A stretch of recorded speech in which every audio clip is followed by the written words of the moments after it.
who suffer. It is not the governor who suffers. And that motion on stoppage of funds was defeated.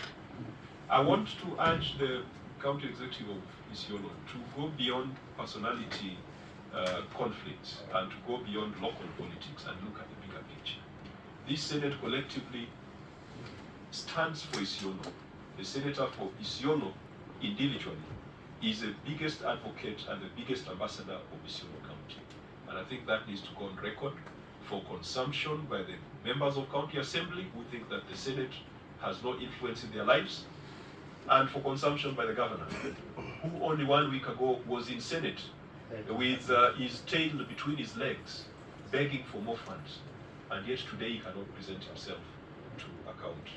The Senate therefore directs that pursuant to the Powers and Privileges Act, the governor be fined, the maximum fine within the Osama bin Laden following these proceedings. And I must say this for the citizens of Isiolo to hear.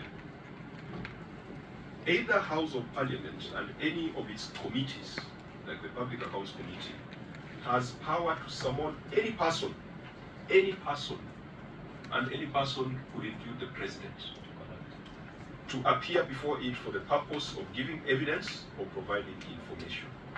And for the purposes of Clause 1, a House of Parliament and any of its committees has the same powers as the High Court to enforce the attendance of witnesses and examine them on oath, affirmation or otherwise, and to compel the production of documents, and to issue a commission or request to examine witnesses abroad. The Senate does not act in vain. If you see the senator for Nandi and the senator for Busia and Kisi and Tarakaniti from Mandera and Homa Bay coming to Isiolo, we are not idlers. It is not that we have lacked something for us to be here. If you see a team from the Treasury, from Public Works, from the Ministry of Health, from very, very distinguished and busy offices here, we do not act in vain. We are not idlers, and we have not come here just to spend public resources. We have come here because we've got a constitutional mandate to oversight public resources that are being allocated to counties. A responsible governor should come to the Senate to share the challenges that they have. It cannot be that governors need the Senate when they need money. Right now they are very busy lobbying the Senate to ensure that we allocate 450 billion. But when we come to ask how that money has been spent, the governor goes MIA, and without any courtesy to the Senate. The Senate has been very, very generous, and has acceded to a request to change appearances 4 times, which I don't think we have done in any of the other counties. And every time we have been given excuses around capacity in Isiolo being a small county, the fact that this is a new government and they're trying to reconstruct records. It is now 1.5 years since this government was elected, and we cannot be blaming the past administration after 1.5 years. As Senator Cherargei says, that the guilty are afraid.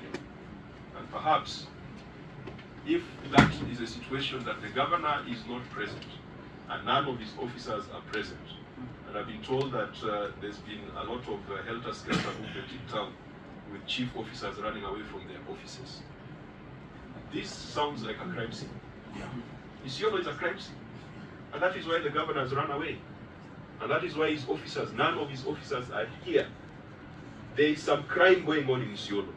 And the Senate is not going to rest until we get to the bottom of it, because that money is supposed to benefit the people of Isiolo and not the governor and the ruling classes in Isiolo. We have a lot of powers, as I read from the Constitution, which has been given effect in statute by the parliamentary right to the control of budget, to stop any further funds to this county until they are accounting for the resources that we give them. And it is the law. We just came here to look at how money, the people of Isiolo are taxpayers. They want value for their money. That is why we are here to look at the value for their money.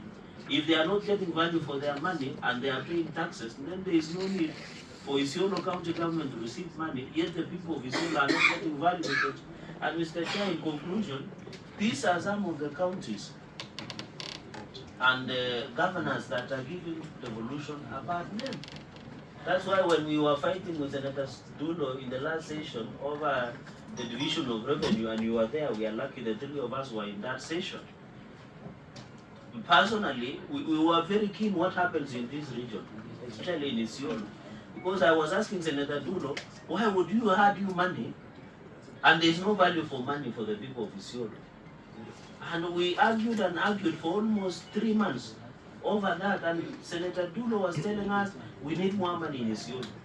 But where does that money go? And Chair, we are lucky to be here. I want to be satisfied before I leave this county that what Senator Dulo additional funds he has been fighting for to be in Isiolo has value. But if I don't see that value, Chair, then I will remain right. And Senator Dulo respectfully remain wrong, because he has been fighting for money for some individuals to come and use in their own way instead of supporting our people. Chair, Powers and Privileges Act is very clear. The postponement, you have always been magnanimous in your decisions. And I want to confirm and thank the Office of the Auditor General and other stakeholders, the Treasury, National Treasury, and other colleagues who are here, that ours is just to look at where Mwananchi money went, the value for money. That is what we are here for. We don't want, and anybody who occupies a public office must be ready to account. Even in your own home, your wife will ask you questions. So we are here to ask you questions. I think the only way not to be asked questions is to die. And that is the safest way. Thank you, Chair, I submit. And under Article 10,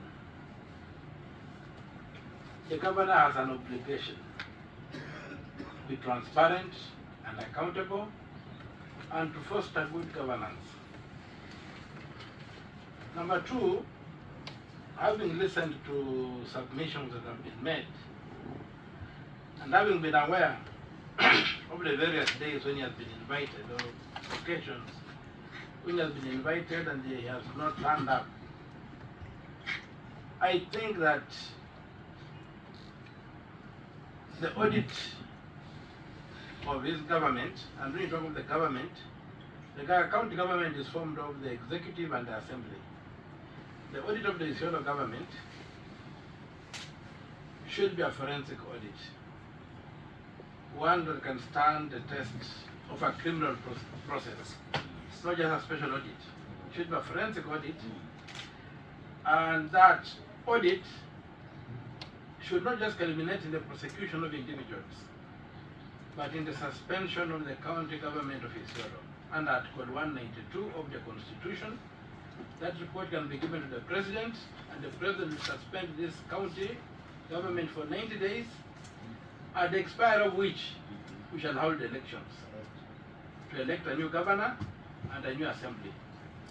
Because I think what is happening here, if they think the Senate is powerless, they need to feel the power of the Senate.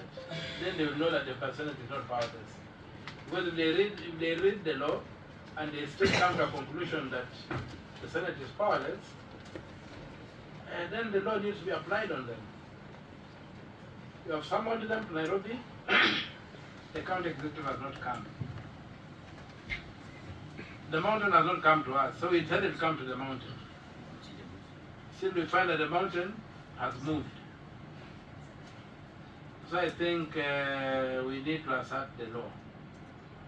The rule of law is also a national value in this country, and there are consequences to it. We cannot waste public resources having an assembly that does not perform. We cannot waste public resources having a governor that cannot perform and does not perform. We can also not waste public resources by trumpeting the whole way to Isiolo with a battery of issues.